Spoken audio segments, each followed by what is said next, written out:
Good morning दोस्तों, मैं Bhupesh Dewangan career academy में आप सभी का हार्दिक स्वागत करता हूं। आज हम लोग एक नया टॉपिक की शुरुआत करने जा रहे हैं। हिंदी हिंदी जो सब्जेक्ट है, जो कि आपके सभी एग्ज़ाम के लिए बहुत ही ज़्यादा इंपॉर्टेंट है। इससे 15 से 20 क्वेश्चन प्रत्येक एग्ज़ाम में आते ही आते हैं, आप सभी को मालूम होगा। तो आज हम लोग हिंदी शुरू से स्टार्ट करने जा रहे हैं, जिसका फर्स्ट चैप्टर है हिंदी वर्णमाला। बहुत ध्यान से देखेंगे और साथ में नोट्स भी बनाएंगे, ठीक है। चलिए शुरू करते हैं। हिंदी वर्णमाला, इसका जो पीडीएफ है हमारा टेलीग्राम चैनल या व्हाट्सएप जो ग्रुप बना है उसके माध्यम से भेज दिया जाएगा। अगर आप लोग ऐड नहीं हुए हैं तो मुझे मैसेज कर दीजिएगा, ठीक है। चलिए शुरू करते हैं। हिंदी वर्णमाला। हिंदी वर्णमाला जो है किसे कहते हैं, तो सबसे पहले समझते हैं। वर्णों के जो व्यवस्थित समूह है, जो लिखा रहता है, जैसे इंग्लिश में लिखा रहता है ABCDEFGZ तक, ये सब क्या कहलाते हैं? अल्फ़ाबेट्स कहलाते हैं। वही हिंदी में क्या कहलाते हैं? हिंदी वर्णमाला कहलाते हैं। तो इसकी परिभाषा क्या है? वर्णों के व्यवस्थित समूह को क्या बोला जाता है? व्यवस्थित समूह जो अरेंज रहता है। जैसे देखे होंगे आप लोग इंग्लिश में भी ABCD रहता है, ना कि ए के बाद C फिर B Z ऐसे रहता है। व्यवस्थित समूह को वर्णमाला बोला जाता है, याद रखेंगे। व्यवस्थित, अरेंजेड जो ग्रुप है, ठीक है, उसको हिंदी अल्फ़ाबेट्स बोलते हैं। नेक्स्ट लिखा है इसमें, हिंदी वर्णमाला में कुल कितने वर्ण होते हैं? कुल कितने वर्ण होते हैं बताइए, कितने वर्ड्स होते हैं? तो बताइए, इसमें जो है अल्फ़ाबेट्स जो है 52 वर्ण होते हैं, याद रखेंगे। 52 मोस्ट इंपॉर्टेंट है। और इंग्लिश की बात किया जाए तो इंग्लिश में कितने हैं? ए से जेड तक 26 वर्ण होते हैं इंग्लिश में। और हिंदी में कितने होते हैं? 52 वर्ण होते हैं। मोस्ट इंपॉर्टेंट, याद रखेंगे, मोस्ट इंपॉर्टेंट 52 वर्ण, जिसमें से 11 स्वर है हमारे। कितने स्वर है? 11 स्वर है। और व्यंजन कितने हैं? 33 है, याद रखेंगे। व्यंजन 33 है और 11 स्वर है, मोस्ट इंपॉर्टेंट, ठीक है। चलिए शुरू करते हैं आगे। नेक्स्ट देखते हैं इसमें। चलिए, वर्ण। भाषा की भाषा की सबसे छोटी इकाई क्या है? ध्वनि होती है। क्या होती है? ध्वनि।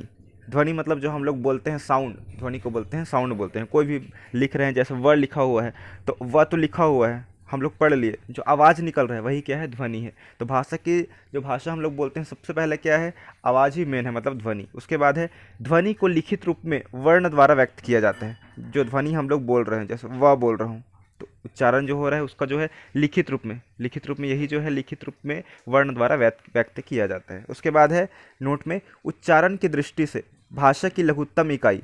उच्चारण की दृष्टि से भाषा की लघुत्तम इकाई या सबसे छोटी इकाई देखिए क्या है?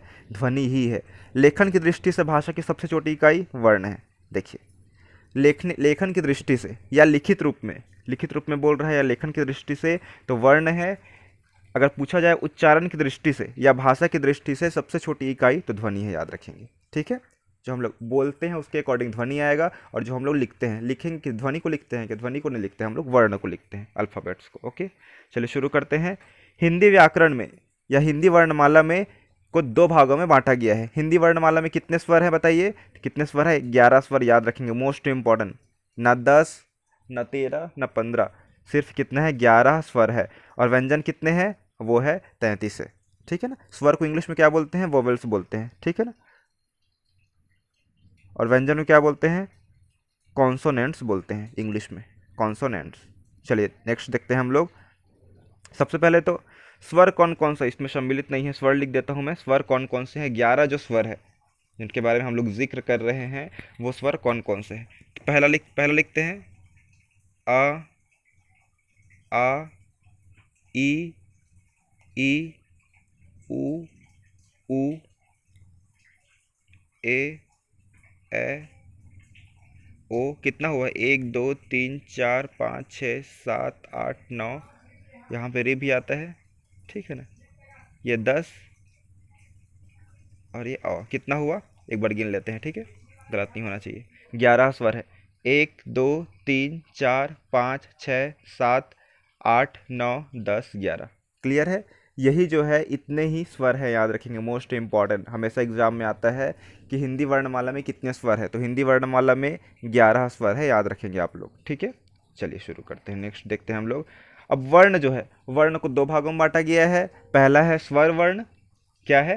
पहला है स्वर में और दूसरा है व्यंजन में, इसको बांटा गया है। जिसके अंतर्गत पहला है ऋश्व स्वर। ऋश्व स्वर को क्या बोलते हैं? मूल स्वर भी बोलते हैं, इसके अनेक नाम है, ठीक है ना। मूल स्वर भी इसी को बोला जाता है। और दीर्घ स्वर है, उसके बाद है प्लुत स्वर। तो बोल दीजिए क्या होता है? स्वर्ग के तीन भाग है, ऋश्व स्वर, दीर्घ स्वर और प्लुत स्वर। और उसी प्रकार व्यंजन, व्यंजन का जो है 3 भाग है, स्पर्श व्यंजन, अंतस्थ व्यंजन और ऊष्म व्यंजन। क्लियर है? जो हम लोग सभी जो व्यंजन पढ़ते हैं, क ख ग, क ख ग घ अंग वाला, च छ ज झ झ, ये सब क्या है, स्पर्श व्यंजन के अंतर्गत आएंगे। और स्पर्श व्यंजन की संख्या टोटल होगी, 5 वर्ण पढ़ेंगे रूप का, तो 5 में 25 होगा। ठीक है। और अंतस्थ व्यंजन में क्या आएगा, य र ल व। अभी नोट नहीं करेंगे, आगे लिखा ही हुआ है। ठीक है, मैं समझा रहा हूँ। ऊष्म व्यंजन जो है 3 प्रकार के स है हमारे। ठीक है, स स स ह। ठीक है, वो है। चलिए शुरू करते हैं अब। स्वर वर्ण, जिस वर्ण के उच्चारण में किसी अर्ण वर्ण की, किसी अन्य वर्ण की सहायता ना लेनी पड़े, उसे क्या बोलते हैं, स्वर। स्वर की परिभाषा ही यही है कि स्वर किसे बोलते हैं कि वह जिस वर्ण के उच्चारण में किसी अन्य वर्ण की सहायता ना लेनी पड़े, उसे हम लोग स्वर कहते हैं। ठीक है, क्लियर है? देख लीजिए स्वर कौन कौन से हैं। अ आ ई उ री ए ओ औ। क्लियर है? मैं शुरू में भी लिख चुका हूँ और इसको भी आप लोग नोट करेंगे, मोस्ट इंपॉर्टेंट है। एग्जाम में बहुत बार आता है कि इनमें से स्वर का प्रकार कौन सा नहीं है करके, तो आपको मालूम होगा तभी आप बना पाएंगे। ओके, चलिए शुरू करते हैं। नेक्स्ट, स्वर के भेद, इसको भी देख चुके थे। ऋश्व स्वर, ऋश्व स्वर को क्या बोलते हैं, मूल स्वर भी बोलते हैं। ये कौन कौन से है, छोटा छोटा अक्षर है, अ ई उ री। ये जो 4 है मूल, याद रखेंगे, यही जो है मूल स्वर कहलाते हैं, जो छोटा छोटा अक्षर वाला है। देखिए आ है, इसमें आ गायब है, इसमें बड़ी ई गायब है, इसमें बड़ा उ गायब है। ठीक है, याद रखेंगे। ये जो है ऋश्व स्वर या मूल स्वर कहलाते हैं। और दीर्घ स्वर में वही बड़ा आ रहेगा, बड़ी ई रहेगी, बड़ा उ रहेगा, ये सब ए रहेगा और रहेगा, ये सब रहेंगे। चलिए शुरू करते हैं अब, इसका देख लेते हैं। चलिए यहाँ से लिखना है आप लोग को ना, ऋश्व स्वर से क्या लिखा है, जिन स्वरों के उच्चारण में बहुत कम समय लगता है। क्या बोल रहा है कि जिन स्वरों के उच्चारण में बहुत ही कम समय लगता है, उन्हें हम क्या बोलते हैं, ऋश्व स्वर बोलते हैं। ऋश्व स्वर जो है 4 होते हैं। कौन कौन से होते हैं, अभी जस्ट मैंने लिखा था, जो छोटे छोटे अक्षर है। कौन छोटे छोटे, जैसे आ में छोटा कौन सा हुआ, आ हुआ। ई और बड़ी ई में छोटा कौन सा हुआ, तो छोटी ई हुआ। ठीक है ना। और ऊ और बड़ा ऊ में अंतर क्या हुआ, दोनों में छोटा कौन सा हुआ, तो ऊ हुआ। और री, याद रखेंगे। इन्हीं को मूल स्वर भी बोलते हैं, याद रखेंगे। कभी क्वेश्चन में एग्जाम में आ जाता है मूल स्वर कितने हैं, तो मूल स्वरों की संख्या कितनी है, 4 है। या ऋश्व स्वर भी 4 है, पहचानने के लिए आता है कि इनमें से ऋश्व स्वर कौन सा है या कौन सा नहीं है करके। तो री भी इसमें सम्मिलित है, याद रखेंगे। चलिए नेक्स्ट देखते हैं अब हम लोग दीर्घ स्वर। आइए देखते हैं दीर्घ स्वर किसको बोलते हैं। दीर्घ स्वर मतलब उससे बड़ा है ऋश्व स्वर से। जिन स्वरों के उच्चारण में ऋश्व स्वर से अधिक, लगभग दोगुना समय लगता है, लगभग दोगुना समय लगता है, उन्हें हम लोग दीर्घ स्वर कहते हैं।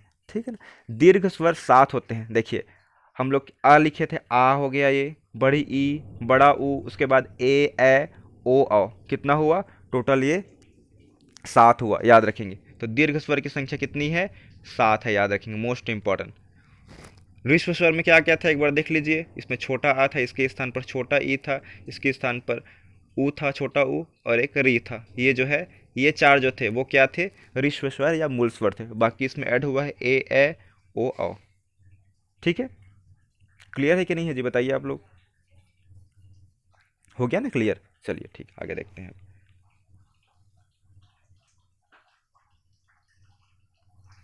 उसके बाद है प्लुत स्वर। प्लुत स्वर क्या होता है देख लेते हैं। जिन स्वरों के उच्चारण में ऋश्व स्वर से 3 गुना समय लगता है, मतलब बहुत ज़्यादा समय लगते हैं। ऋश्व स्वर में क्या है, जितना समय लगता था, और दीर्घ स्वर में क्या पढ़े हैं, ऋश्व स्वर से 2 गुना समय लगता है। ठीक, और ये क्या है, 3 गुना समय लगता है। तो ये क्या है, प्लुत स्वर है। उन्हें हम क्या बोलते हैं, प्लुत स्वर बोलते हैं। जिन स्वर का उच्चारण प्लुत के रूप में किया जाता है, उसके आगे हिंदी का गिनती अंक, ये जो 3 प्रकार से इस प्रकार से लिखा गया है, उसको जैसे ओम बोलते हैं हम लोग। ओम कैसे लिखाते हैं, मुख्यतः ऐसे लिखाता है, ओम ओम करके। ठीक है ना। जैसे रोम, रोम लिखा है। ठीक है, ये सब क्या है, प्लुत स्वर है। ये जो चिन्ह है, यही जो प्लुत स्वर का उदाहरण है, याद रखेंगे। क्लियर है, नोट करते चलेंगे ना। उसके बाद है व्यंजन, देखते हैं हम लोग। अब हम लोग स्वर देख लिए थे। स्वर मुख्यतः 3 प्रकार के थे, ऋश्व स्वर, उसके बाद क्या था, दीर्घ स्वर, फिर प्लुत स्वर। अब देखते हैं व्यंजन। व्यंजन के भेद, जिन वर्णों का उच्चारण स्वरों की सहायता से होती है। क्या बोल रहा है, जिन वर्णों का उच्चारण स्वर की सहायता से होती है, उसे हम लोग क्या बोलते हैं, व्यंजन कहते हैं। और स्वर की परिभाषा क्या पढ़ते हैं कि जिन वर्णों को उच्चारण के लिए किसी अन्य की आवश्यकता नहीं होती है उसे हम लोग स्वर बोलते हैं। और व्यंजन में क्या है, जिन वर्णों के उच्चारण में स्वरों की सहायता से उच्चारण होता है उसको हम लोग व्यंजन बोलते हैं। हवा कंठ से निकलकर मुंह में रुक कर बाहर आए उन्हें व्यंजन, वही है, सिंपल से याद रखना है। अन्य स्वरों की सहायता होती है, मतलब व्यंजन के उच्चारण के लिए हमें स्वर की आवश्यकता पड़ती ही पड़ती है। हिंदी में मूल व्यंजन कितने हैं याद रखेंगे, 33 है, मोस्ट इंपॉर्टेंट 33। और स्वर कितने हैं, तो स्वर आप सभी को मालूम होना चाहिए, स्वर 11 है। इसके अलावा 4 संयुक्त व्यंजन भी होते हैं, क्या बोल रहे हैं, 4 जो है संयुक्त व्यंजन भी होते हैं। अतः हिंदी में कुल व्यंजनों की संख्या कितनी हो गई, 39। ठीक है, व्यंजन जो पूछा जाए मुख्यतः 33 ही लगाना है आपको, कितना, 33 ही लगाना है व्यंजन पूछा जाएगा तो। ठीक है, चलिए देखते हैं व्यंजन के भेद। व्यंजन के भेद को भी बांटा गया है 3 भाग में, जैसे स्वर के भेद को बांटा गया था। तो इसमें कौन कौन सा है देख लीजिए एक बार। तो इसमें पहला है स्पर्श व्यंजन, दूसरा है अंतस्थ व्यंजन और तीसरा है ऊष्म व्यंजन। इसके अंतर्गत हम लोग देख लेते हैं यहाँ पे स्पर्श व्यंजन में जो वर्ग आते हैं, क वर्ग, च वर्ग, ट वर्ग, त वर्ग और प वर्ग। कितने वर्ग हुए जी, 1 2 3 4 5। और ये वर्ग के अंतर्गत बहुत सारे आते हैं, आपने पढ़ा भी होगा पहले क्लास में कि क वर्ग के अंतर्गत कौन कौन से आते हैं, क ख ग घ अंग। और च वर्ग के अंतर्गत च छ ज झ या। और ट के अंतर्गत ट ठ ड ढ न। और त के अंतर्गत त थ द ध न। और प के अंतर्गत प फ ब भ म। ये जो है कितने टोटल होंगे ऐसे करेंगे तो ये टोटल होंगे 25 होंगे। क्लियर है। अंतस्थ व्यंजन में कौन कौन से आएंगे, तो मैंने जिक्र किया था थोड़ा देर पहले, अंतस्थ व्यंजन में सिर्फ या रा ला व भी आते हैं। और अंतस्थ व्यंजन को नोट करेंगे, अंतस्थ व्यंजन को अर्ध स्वर भी बोला जाता है, अर्ध स्वर मोस्ट इंपॉर्टेंट है। ठीक है, और उसमें व्यंजन के अंतर्गत हम लोग देखेंगे स, ये श, श, स और ह, 3 प्रकार के स रहेंगे और इसमें ह भी सम्मिलित रहेगा। और यर अलावा पूछा जाए तो ये क्या है, अंतस्थ व्यंजन है। क्लियर है। और ऊष्म मतलब स वाला आ रहा है इसमें, तो ये जो है तीनों स्वर इसमें सम्मिलित रहेंगे। चलिए अभी मत लिखिए, इसमें देख लेते हैं, इसमें यहाँ पे लिखा हुआ है पूरा। स्पर्श स्पर्श व्यंजन पढ़ते हैं। ठीक है जी, स्पर्श व्यंजन, जिन व्यंजनों को उच्चारण करते समय हवा, क्या बोल रहा है, हवा, कंठ, तालु, मूर्धन्य, मूर्धा, दांत, होंठ।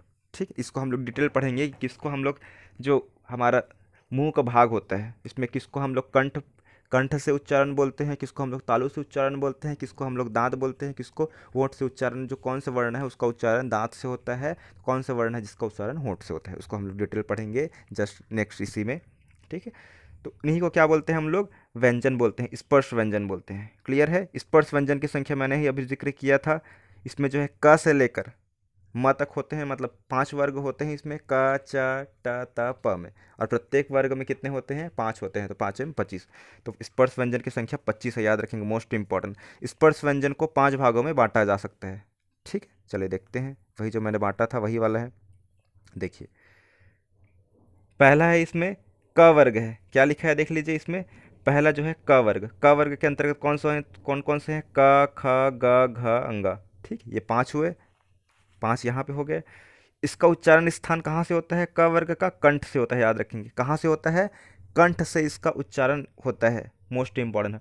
और कंठ कहाँ पे है जी, देखिए इसमें, तो कंठ जो है यहाँ पे दिख रहा है, देखिए कंठ जो है गला के जो नीचे है वहाँ से दिख रहा है। ठीक, यही इसी को क्या बोलते हैं हम लोग, कंठ बोलते हैं। ठीक, उसके बाद है च वर्ग। च वर्ग में कौन कौन से आते हैं, मैंने बताया था, च छ ज झ या करके। ठीक, ये जो है उच्चारण कहाँ से होता है च वर्ग का, तो तालु से होता है। और तालु किसको बोलते हैं देख लीजिए, हमारे मुख में तालु का यहाँ पे है, देखिए ये जो है, ठीक है, यहाँ पे जो ग्रंथि होती है ऊपर से लटकने के समान, वहीं पे होती है हमारा तालु, मोस्ट इंपॉर्टेंट है। ठीक है, उसके बाद हम लोग देखते हैं ट वर्ग में। ट वर्ग में कौन कौन से आते हैं, तो ट वर्ग में ट ठ ड ढ न, इसका उच्चारण स्थान मूर्धा है। और मूर्धा किसको बोलते हैं, देखिए यहीं पे है जी, देखिए यहाँ से अलग अलग थोड़े से अलग जगह चेंज करता है, वहाँ से उच्चारण थोड़ा सा बदल जाता है, आवाज़ जो है। उसके बाद है त वर्ग। त वर्ग में कौन कौन से आएंगे, त थ द ध न, क्या है, त थ द ध न, इसका उच्चारण स्थान दांत से होता है। और दांत तो यही शुरू से है, जैसे कि आप लोग खुद बोल के देखिए, त बोल के देखिए, त, जीभ जो है दांत से टच होगा। न बोल के देखिए, न, ये भी जो है दांत से टच होगा, थ थ भी टच हो रहा है, द भी टच हो रहा है, ठीक। और प का स्थान कहाँ से होता है? होंठ से होता है। आप लोग प बोल के देखिए, प, फ, ब, भ, म, जितने भी इसमें 5 प्रकार के हैं सभी का क्या है? दोनों होंठ जोड़ेंगे इसमें, तो वही क्या है? होंठ या ओष्ठ से है। प वर्ग जो है उसका उच्चारण होंठ से होता है। क्लियर है सभी का? चलिए देख लेते हैं इसमें। अब 25 कैसे हो रहे हैं? देखिए मैंने बता दिया था, क वर्ग, च वर्ग, ट वर्ग, त वर्ग और प वर्ग। प्रत्येक में कितने हैं? 5 5 है। 5 5 5 5 5, सभी को जोड़िए। 5 5 10, 5 15, 20 और 5 25, तो टोटल कितने हुए स्पर्श व्यंजन? 25 हुए। क्लियर है आप सभी को? इसमें आप लोग जो है सिर्फ और सिर्फ किसको ज़्यादा याद रखेंगे? अभी का बोल रहा हूँ मैं। तो क वर्ग में कौन कौन से इसमें वर्ण शामिल है, च वर्ग में कौन कौन सा शामिल है, ट वर्ग में कौन कौन सा शामिल है, और त वर्ग में कौन कौन सा शामिल है, और प वर्ग में कौन कौन सा शामिल है। बाकी इसमें आप लोग कंठ, तालु, मूर्धन्य, दांत और ओष्ठ याद नहीं भी करते हैं तो भी उसको हम लोग आगे पढ़ने वाले हैं ट्रिक के माध्यम से, जिससे आसानी से याद हो जाएगी। हेडेक नहीं लेना है आपको अभी, ठीक। चलिए देखते हैं अब। उसके बाद है अंतस्थ व्यंजन। अंतस्थ व्यंजन का भी जिक्र मैंने कर दिया था। उसमें जिन व्यंजनों का उच्चारण स्वरों और व्यंजनों के मध्य होता है, क्या बोल रहे हैं? स्वरों और व्यंजनों के मध्य होता है, उन्हें हम लोग अंतस्थ व्यंजन बोलते हैं। अंतस्थ व्यंजन को अर्ध स्वर भी बोला जाता है, याद रखेंगे। अर्ध स्वर मोस्ट इंपॉर्टेंट है, नोट करेंगे ना। अंतस्थ व्यंजन कितने हैं? 4 प्रकार के हैं। कौन कौन से? य, र, ल, व। गलत नहीं करना है। एग्जाम में बहुत बार क्वेश्चन आता है कि क्वेश्चन हमेशा निगेटिव में आता है इससे, कि अंतस्थ व्यंजन का उदाहरण कौन सा नहीं है करके। तो इसमें 3 ठोक दिया रहेगा। मान लो व नहीं दिया है, इसके स्थान पे क दे दिया है, ठीक है। तो फिर क जो है अंतस्थ व्यंजन का उदाहरण नहीं होगा। उसके बाद है उष्म व्यंजन। उष्म व्यंजन मैंने बताया था, स का इसमें क्या है? खेल होता है। देखिए, जिन व्यंजनों का उच्चारण करते समय हवा मुख में टकराकर उष्म या गर्मी पैदा करती है। आप लोग बोल के देखिए, हिंदी में जो वर्ण पढ़ रहे हैं उसमें आप लोग सभी वर्णों को बोल के देखिए कि उसका जो बोल रहा है वैसा हो है कि नहीं है, उसमें उसको हम लोग उष्म व्यंजन बोलते हैं। जैसे कि इसमें श, स, ह, श, इसमें भी क्या है? हवा निकल रही है, श, स, ह, और उष्म गर्मी पैदा कर रही है, तो वही है। मेन तो याद रखेंगे, इसमें हवा निकल रही है बहुत ज़्यादा, यही क्या है? उष्म व्यंजन है। चलो ठीक है, पढ़ चुके हैं, इसमें ज़्यादा डिस्कस नहीं करते हैं। नेक्स्ट देखते हैं संयुक्त व्यंजन। संयुक्त व्यंजन की संख्या कितनी होती है? 4। अलग व्यंजनों के योग से बने व्यंजनों को संयुक्त व्यंजन कहते हैं। 2 अलग अलग बोल रहे हैं, ठीक है ना। व्यंजनों के संयोग से बने व्यंजनों को क्या बोलते हैं? संयुक्त व्यंजन बोलते हैं। हिंदी वर्णमाला में कुल कितने संयुक्त व्यंजन है? तो 4 है। देखिए ये मोस्ट इंपॉर्टेंट है।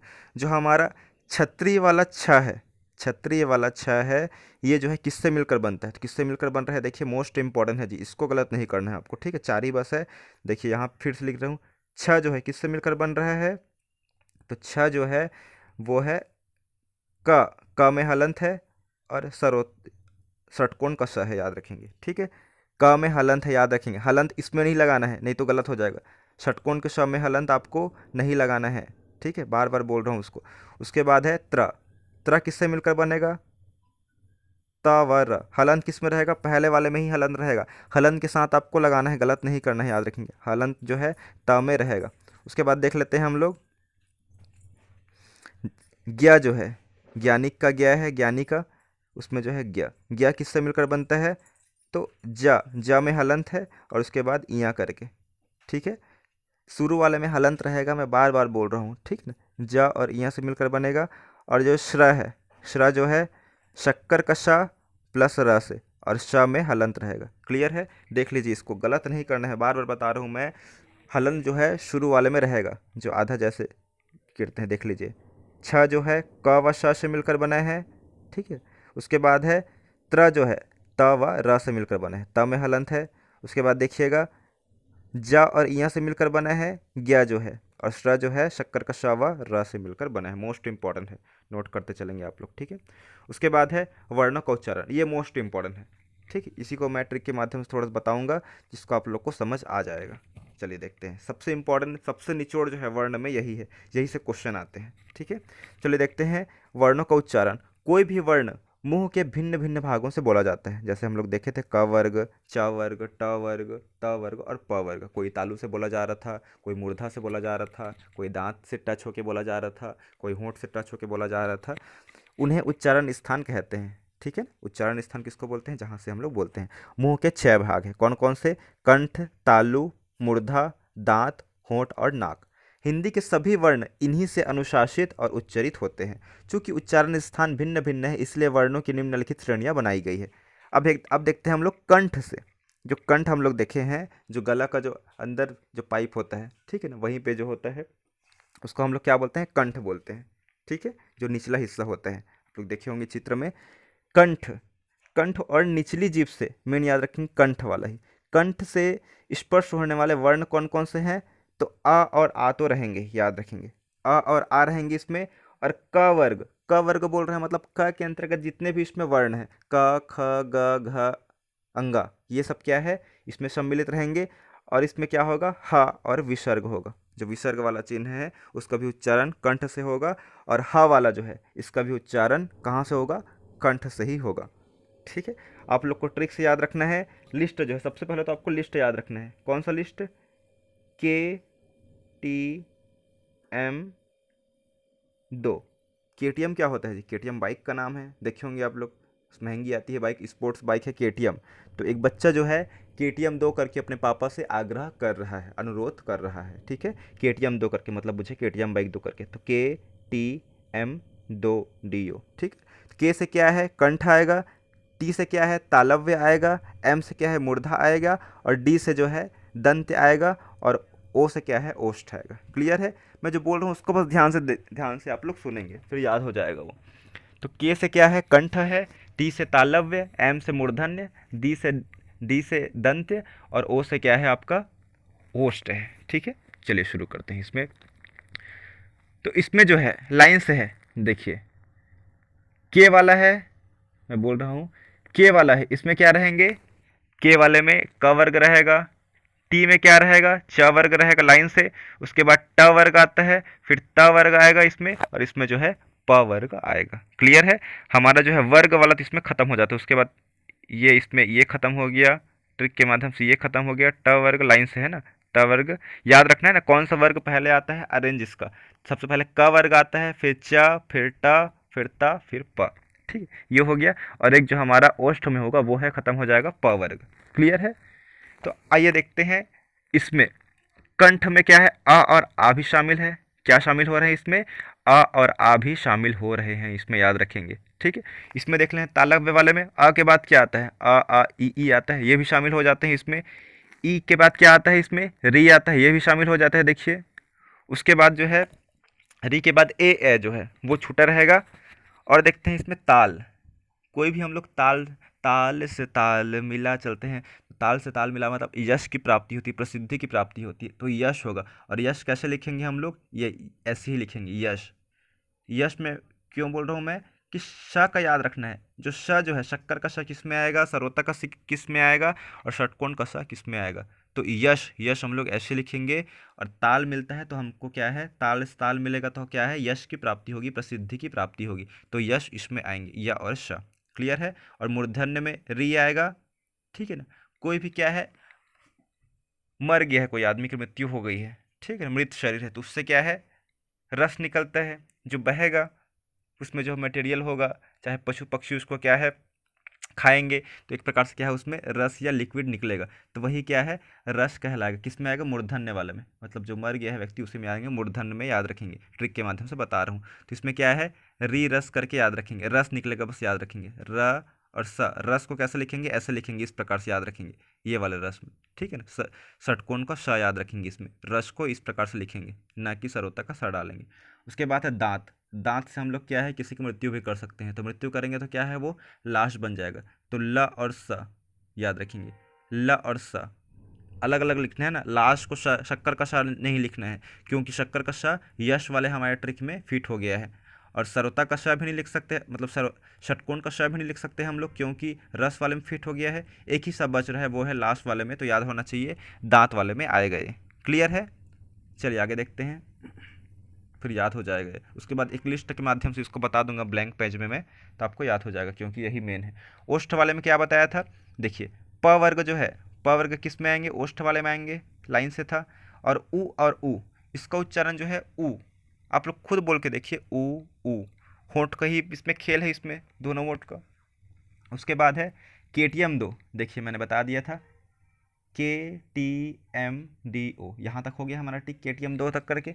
उसके बाद क्या है, कंठ और तालव्य एक साथ है, देखिए ऊपर के दोनों एक साथ है।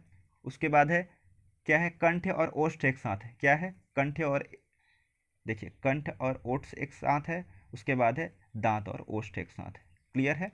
तो लास्ट वाले इसमें देख ले, कंठ तालव्य में कौन कौन सा है, तो कंठ तालव्य में कौन कौन से वर्ण बचे थे हमारे स्वर वर्ण के अंतर्गत, बताइए कौन सा बचा था। तो जो है वो बचा था हमारा ये जो है ए और ए जो है वो क्या है, बड़ी है।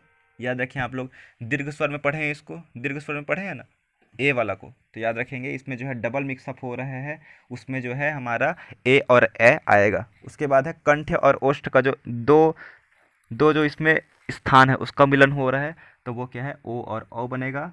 और उसके बाद है दंत्य ओष्ठ में, दंत्य ओष्ठ में क्या मिलेगा, तो दंत्य ओष्ठ में मिलेगा, बताइए क्या होगा, तो इसमें सिर्फ व बस। ठीक है, देख लीजिए एक बार कि कहाँ कहाँ से उच्चारण हो रहा है। एक बार फिर से बता रहा हूँ, इसी देखिए, फिर हम लोग ब्लैंक पेज में बात करेंगे। कंठ जो है मैंने बता दिया था, ट्रिक क्या था, KTM2 करके, KTM2, KTM2। कंठ तालव्य मूर्धन्य, ध्यान से देंगे, ध्यान से सुनेंगे, मूर्धन्य दंत्य और ओष्ठ। उसके बाद क्या लगाएंगे, कंठ और तालव्य को एक साथ रखेंगे, फिर क्या करेंगे, कंठ और ओष्ठ को एक साथ रखेंगे, उसके बाद रखेंगे लास्ट में दंत्य और ओष्ठ को रखेंगे। और दंत्य ओष्ठ में क्या है, सिर्फ एक ही अक्षर आएगा, वर्ण आएगा, वो है व से।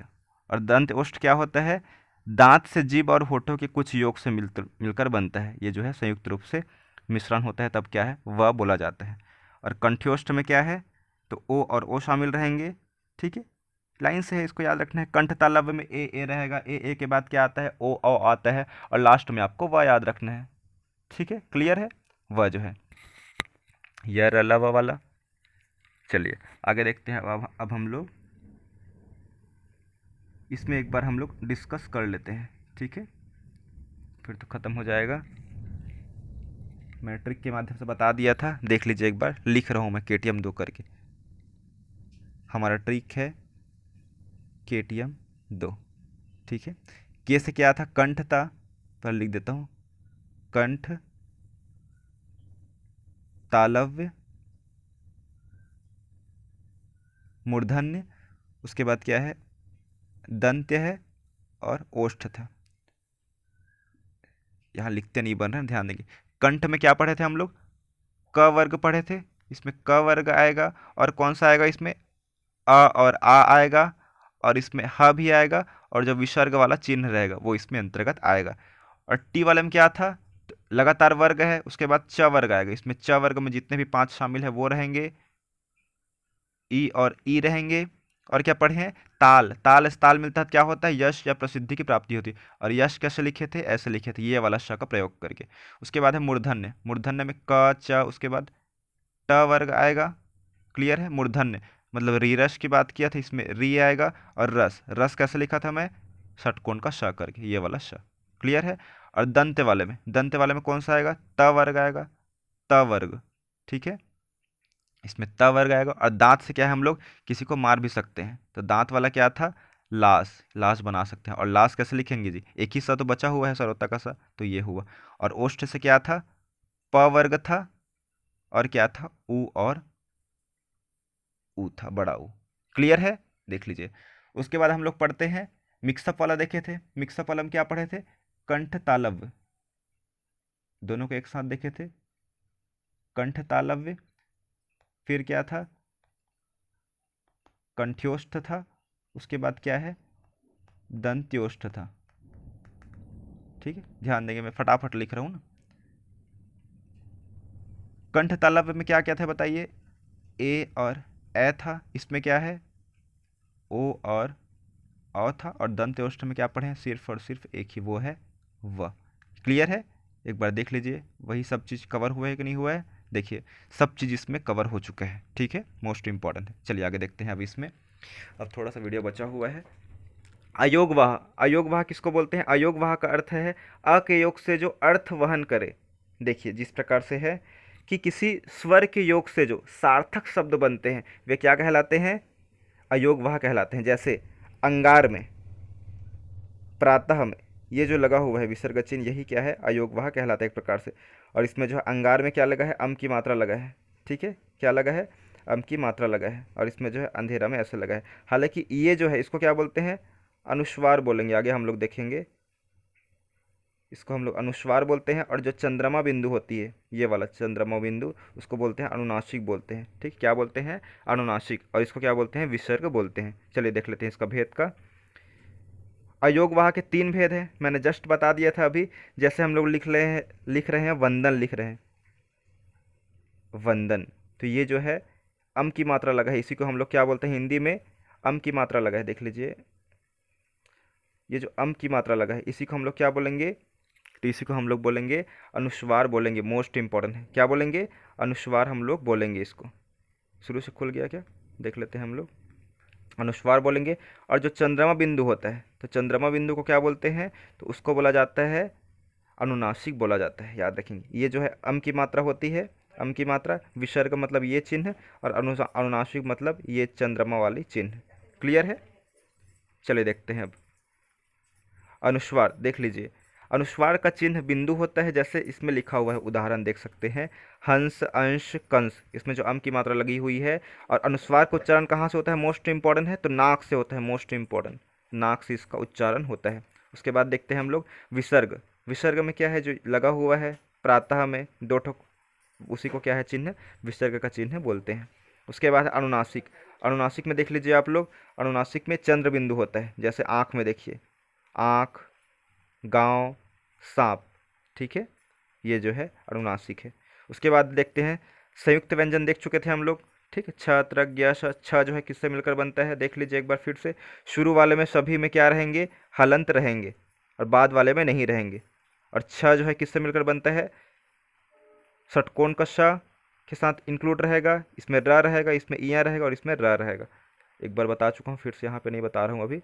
पार्श्विक व्यंजन, पार्श्विक व्यंजन किसको बोलते हैं, ल को हम लोग क्या व्यंजन बोलेंगे, पार्श्विक व्यंजन बोला जाता है, ल। और ल जो है किस प्रकार का व्यंजन है, अंतस्थ व्यंजन पढ़ चुके हैं, ठीक है। ल का उच्चारण करते समय हमारी सांस जीभ के बगल पार्श्व से गुजरती है। ल का उच्चारण करिए, ल, ल, ल, क्या हो रहा है, जीभ के बगल से उच्चारण हो रही है, जीभ का भी उपयोग इसमें हो रहा है। उसके बाद है उच्छिप्त व्यंजन। उच्छिप्त व्यंजन किसको बोलते हैं, ड़ और अड़ा को उच्छिप्त व्यंजन बोलते हैं। इन वर्णों को क्या क्या नाम से जाना जाता है, द्विस्पृष्ट और ताड़नजात व्यंजन के नाम से भी जाना जाता है, याद रखेंगे, नोट करते चलेंगे। इनका उच्चारण करते समय हमारी जीभ और तालु के छूते, इसको याद नहीं रखना है, उतना ज़्यादा इसको याद नहीं रखना है, मोस्ट इंपॉर्टेंट नहीं है, ठीक है, इसको याद नहीं रखना है, इसको बस याद रखना है आपको, और इस नाम को। चलिए आगे देखते हैं अब दंत्योष्ठ व्यंजन। दंत्योष्ठ व्यंजन क्या है, तो दंतोष्ठ व्यंजन अभी पढ़ चुके हैं लिस्ट में। दंत और ओष्ठ के मिलन से कौन सा वर्ण का उच्चारण होता है, व वर्ण का, पढ़ चुके हैं। आगे देखते हैं काकल्य व्यंजन। काकल्य व्यंजन क्या है, देखिए, हिंदी वर्णमाला में व को क्या है, दंतोष्ठ व्यंजन बोलते हैं। हिंदी वर्णमाला में ह को क्या बोलते हैं, ह को बोलेंगे काकल्य व्यंजन बोलते हैं। क्या बोलते हैं, ह को बोलते हैं हम लोग काकल्य व्यंजन बोलते हैं, काकल्य व्यंजन। और ह का उच्चारण जो है कहाँ से होता था, तो कंठ से होता था, हम लोग पढ़े हैं कंठ से, ह और विसर्ग का। क्लियर है, तो ह को काकल्य बोलते हैं और व को दंत्योष्ठ बोलते हैं। उसके बाद है स्पर्शी व्यंजन। स्पर्शी व्यंजन जो है 4 प्रकार के होते हैं। कौन कौन से, हिंदी वर्णमाला में च वर्ग के प्रथम 4 व्यंजनों अर्थात च, छ, ज, झ को स्पर्शी क्या है, संघर्षी, संघर्षी याद रखेंगे। स्पर्श व्यंजन तो वो वाले थे जो क वर्ग, च वर्ग पूरा 25 थे, इसमें क्या है, संघर्षी लिखा है, क्या लिखा है, संघर्षी, स्पर्श संघर्षी व्यंजन। ये जो है 4 प्रकार के होते हैं। च वर्ग का जो प्रथम 4 है, कौन कौन सा है, च, छ, ज, झ, इसी को हम लोग क्या बोलते हैं, स्पर्श संघर्षी व्यंजन कहते हैं, नोट करते चलेंगे ना। उसके बाद है नासिक के व्यंजन। नासिक के व्यंजन में ये जो है जिसका उच्चारण नाक से होता है, या, न, न, म।